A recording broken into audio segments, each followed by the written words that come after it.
আসসালামু আলাইকুম। আমি আজকে যেখানে দাঁড়িয়ে আছি এটা হলো চট্টগ্রাম জেলার বাঁশখালী উপজেলার এবং বাঁশখালী উপজেলার সরল ইউনিয়ন। আমি এখন পর্যন্ত প্রায় অনেক জায়গায় গিয়েছি, কিন্তু এই বাঁশখালী উপজেলার মতো মানে সৃষ্টিকর্তার যে কি বলে যে উর্বরতার যে নিদর্শন, আমি এখানে এসে এটা দেখে একদম অভিভূত হয়ে যাই।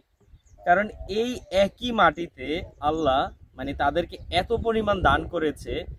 আপনার দেখা গেছে যে সেম মাটিতে লবণ হচ্ছে, ধান হচ্ছে, টমেটো হচ্ছে, মানে মানে এখানে আল্লাহ এমন তাদেরকে দান করেছে, আপনি যেই কোনো বীজ লাগাক আপনার এখানে হয়।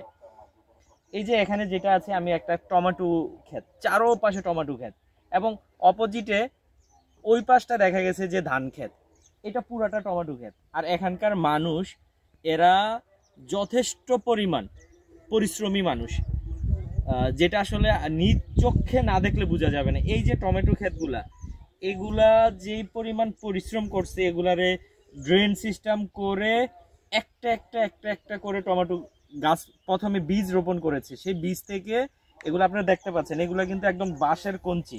এই যে আমি যেগুলা, এগুলা বাঁশের কঞ্চি দিয়ে তারা এমনভাবে তৈরি করছে, এগুলো একটা সন্তানের মতো বড় করে, এবং আল্লাহ তাদেরকে এর প্রতিদান স্বরূপ যথেষ্ট পরিমাণ উৎপাদন দিয়ে থাকে এবং এটার তারা ফলাফল পেয়ে থাকে।